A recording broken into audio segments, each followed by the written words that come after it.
history of the textile industry of India is really fascinating. Particularly, I go back to the First World War period. During that period, and much before that, probably a few hundred years back, India was supplying to the world, to the whole world, a variety of things, including textiles. And India was one of the largest exporters of textiles to the whole world. Then what happened was there was this war, and the Britishers were practically in charge of India with their British India Trading Company, East India Trading Company in Calcutta, and they slowly started controlling our economy. There are textile mills, a number of mills in UK, and I'm talking particularly UK because they played a major part, and realized, oh, what a large number of textiles India is exporting. And almost, you could say at that time, 99% of the textiles was made by the handloom industry. So they said, we must do something for this handloom industry people. So first is, they said, during the time of Clive and other people, okay, how do we control this India producing more and more of these textiles? So they did all sorts of things, bringing controls of them, putting some taxes and so on. And India was very famous for Dakke Malmal. This was practically a transparent cloth, and so soft, so many stories on this Dakke Malmal. What Aurangzeb got very angry when his daughter was wearing this, and so on. So, but then this, what they did was, and this is a fact which is all confirmed, they started chopping off the thumbs of our weavers. They were ruling the country, and particularly this Robert Clive was a very, not a good person. And this Dakke Malmal was produced actually in the Bangladesh area. Most of it was coming. This was one. Then they started levying taxes on handloom weavers. So then it went on this way. Handloom weavers were very bad shape. Added to this was a huge famine. And just then, by then, the Britishers were about to hand over the power to India. And then globally they were getting a bad name, so many millions Indians dying of starvation. So they formed a committee to how to solve this problem. This committee, what they did was they invited 3 or 4 leading handloom leaders called, with names I have mentioned, so I don't want to bore you with that. And also the mill owners, both Indian as well as the British. Then the suggestion was, the way we can help the handloom industry or the farmers is give them some fabric which they can only produce. Others cannot produce. And they said, what is that only the handloom can produce? They decided, okay, the saris made from border will be reserved exclusively for the handloom industry. And so the mills should not produce this. Then a big meeting was called, all the handloom weavers are there. There was Sir Frederick Stone, an stout English gentleman, managing director of the David Sassoon mill of those area, now India United it is called. And he got up and said, no, what is this giving help to the handloom industry? They are competing with us. Their cost of production is low. On the other hand, the government should give us, the mill owners, all the help for us. And then he said, they have copied our designs over a period of time. There, one practically a villager who was a handloom weaver with the usual Indian handloom dress, who could barely speak English, got up and Sir, this Mr. Velodi was the chairman of that ICS guy of those days. This man got up and pointing out to Sir Frederick Stone, he says, "Sir, I do not know who this man is. He says we have copied his design. We have copied his design. He must know we have clothed his father and grandfather in that meeting." So that whole thing was passed unanimously, the reservation. Then the handloom weavers started producing, the cooperatives were formed, and cooperative spinning mills were formed.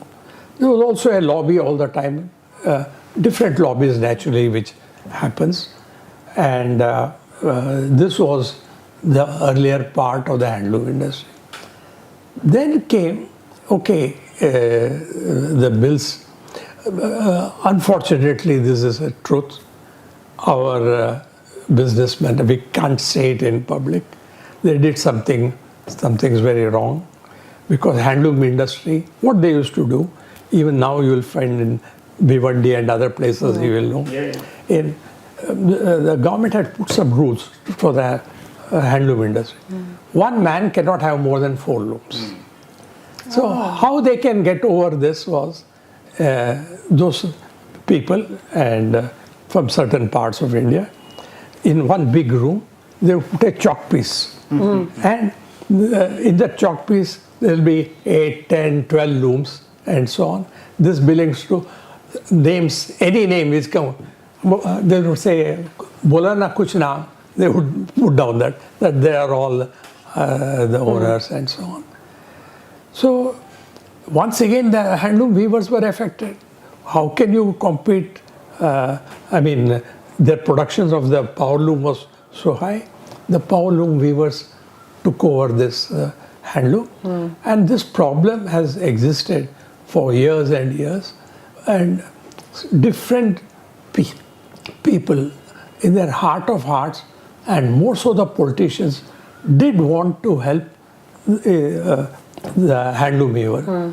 But their problem was, not problem, why they were so interested was, in any village, the people who are opinion makers are school teachers, even a barber or anybody, and handloom weaver were most popular.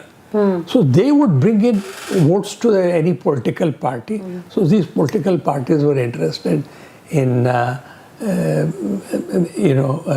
seeing what to do for the handloom industry. Then, of course, many things happened. Thereafter, government said, "Okay, this is not improving. Let us appoint a committee, as usual." They appointed a committee called the Kanungo Committee to go into the problems of the handloom industry, to help them. So this was also discussed among some bureaucrats and all that. Said the only way this can be done is all the handloom weavers should be converted into power looms, because this way they cannot exist. Production is high. There'll be a lot of value addition. So that was reported. Then immediately that was announced. Once again the handloom weavers went on strike. They said, "No, it should not be done." And then these handloom weavers, led by one of my friends, Mr. Somappa, later on he became a very famous man. In the very first Padma Shri which was given, he was given the award in the first Padma Shri. So he had press conferences all over India and said, "No, this should not be done." And he went to, they sought an appointment with Jawaharlal Nehru. And this handloom weavers, they went to meet him. And as soon as they entered the room, Nehru was very angry. And he said, red in his face. And even without allowing them to talk first, he says, "What are you people doing? Going around all over the country, talking. We are trying to do something good. You are talking against us and all." So this Mr. Somappa listened very carefully, nicely to him. This man also said, Nehru said, in these days of Sputnik, you still want to go in bullock carts? And all. So then this man got up after Nehru had calmed down a little bit. He said, "Panditji, we don't want to," in his own typical way, half English, half Hindi, "we don't want to go in bullock cart. We want to fly," he said. So Nehru looked at him and said, "What do you mean by saying we want to go to fly? Sir, have you realized how many handlooms are there in this country? So many millions and millions of handlooms. If they were to be converted into powerloom, how many lakhs and lakhs of crores of money would be required? And do you have the money? You give us. We will fly like you," he said to Nehru. And they were so bold, true Indians, too spirited, and the conviction that they had. Then that scheme was scrapped. And then they said, "Okay, we will modernize by introducing some processing and so on." But to tell you that each politician at the highest level wanted their votes, which was the main thing. Then they had gone to, subsequently the problems had continued. They went to meet Indira Gandhi. And Indira Gandhi is a very typical politician. They said, "We have all the sympathies for you and all." This man said, "Madam, we are drowning with all your sympathies." And she said, "No, we will, why reserve saris? We will also reserve dhotis." She was very smart, very clever.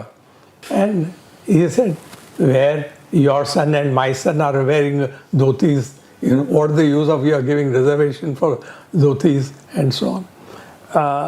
Like that. Morarji Desai and all, each of them in their own way. And this is worth knowing. What they did was Morarji Desai introduced excise duty on yarn. Then small excise duty, 25 paisa per bundle of yarn. Again, these people went for agitation. No, handlooms cannot pay. Went to meet Morarji Desai.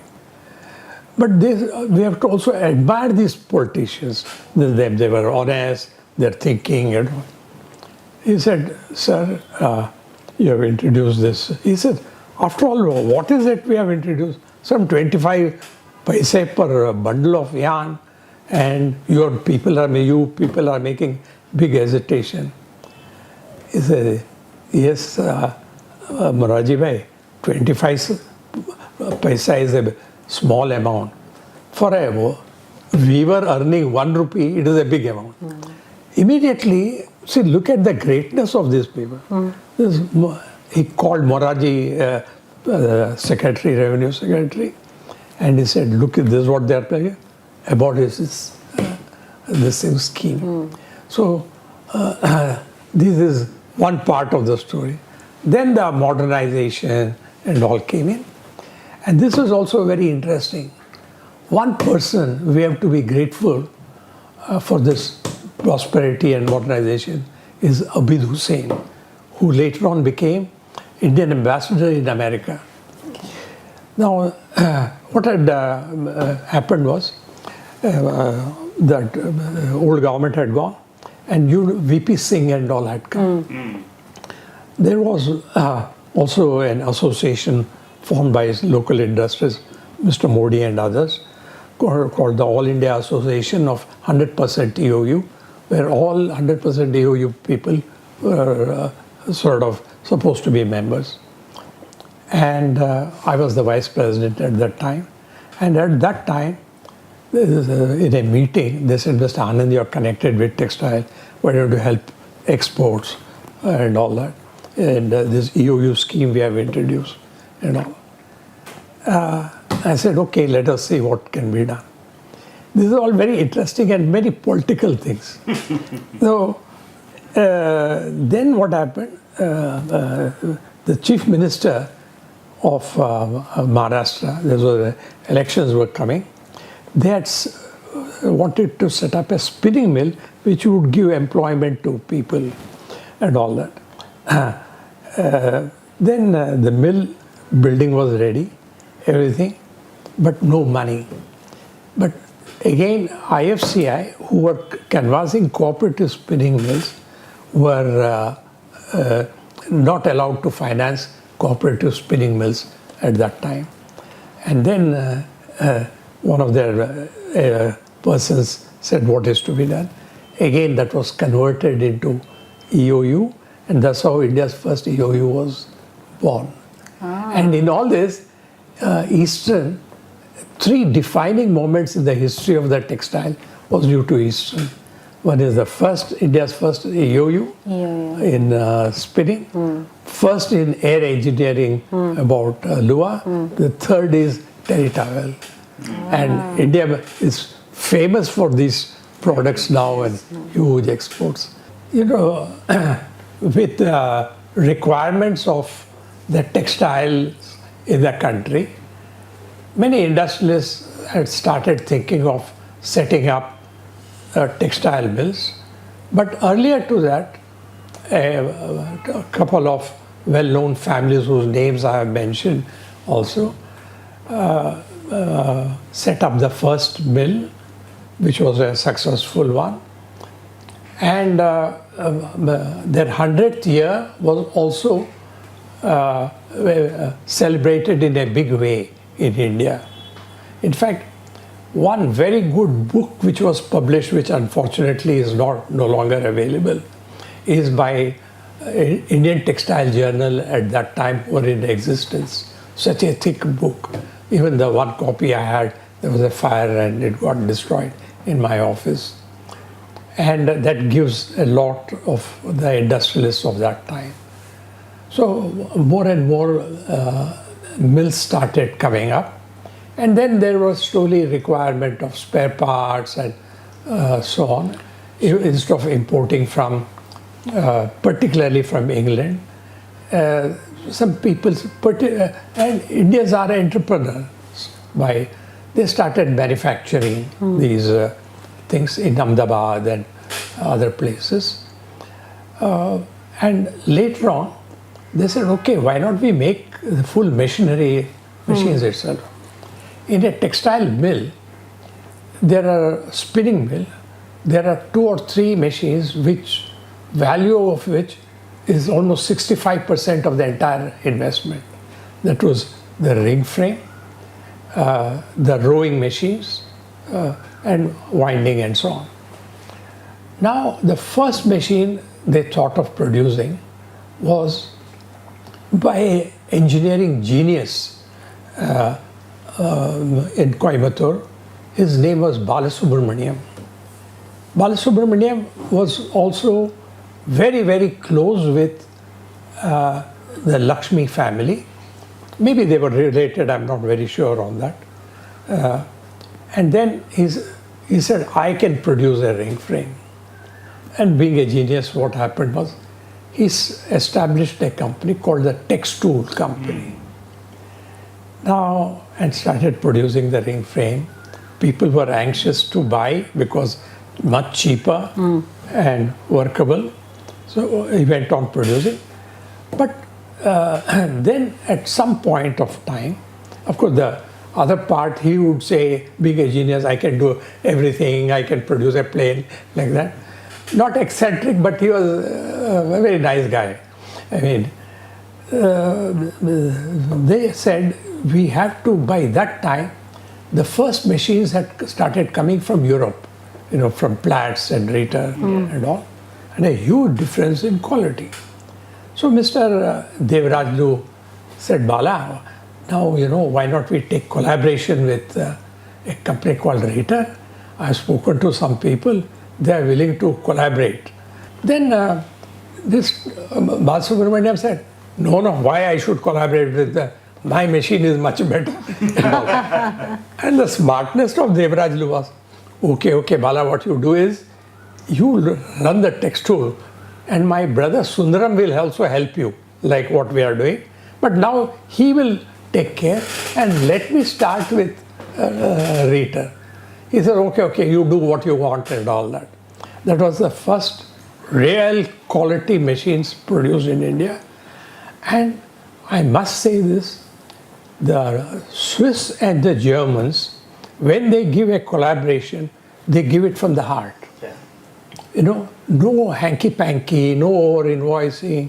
They want to produce the quality of these machines. Just to give you some thing about Indian entrepreneurship quality and all that. When Textile got into, with this Balasubramaniam, what do you expect? Got into trouble and all that. There were some very bright engineers there. One engineer who was able to design also and all that, Thiruvenkat Swami was his name. This Thiruvenkat Swami, then some years Dandalia's poor chap lost his job and all. So one mill owner from Udamalpet, Soundarajan said, I say, look at my mill, there's some problem, you solve it and all. This chap, brilliant guy, he used his brain, solved it, attached it and all, started working beautifully. And the Reater guy said they should see, it is working beautifully and all, incorporate this in the new supply. They said, no, this will never work and all that. And anyway, this Soundarajan said, okay, I will carry on with this modification and so on. Then one mill here in Bombay wanted a rowing machine. Again, very difficult. In those days you required REP licenses, which the government was not coming. So I called this Thiruvenkat Swami guy to Bombay. Can you make a rowing machine? He said, I can make it. And he was the first one to produce a rowing machine in India. Viewers, we have seen Mr. R. Anand having more than decades of experience of textile industry, was pioneer in bringing best technology from Europe to Indian market, also was instrumental in having various joint ventures in India and representing many leading suppliers from Europe in India when there was nothing in India. It was great insight of what has happened pre-independence, post-independence, and that too even now after pandemic. So he has given us full information about how things have happened with Indian textile industry. At the same time, next generation from him, that is his daughter Shilpa, has also interacted with us and come out with new concepts in textile industry, having manufacturing setup for Ferrari fans, as well as some new things which has happened in other industry. They are supplying to those machinery as well.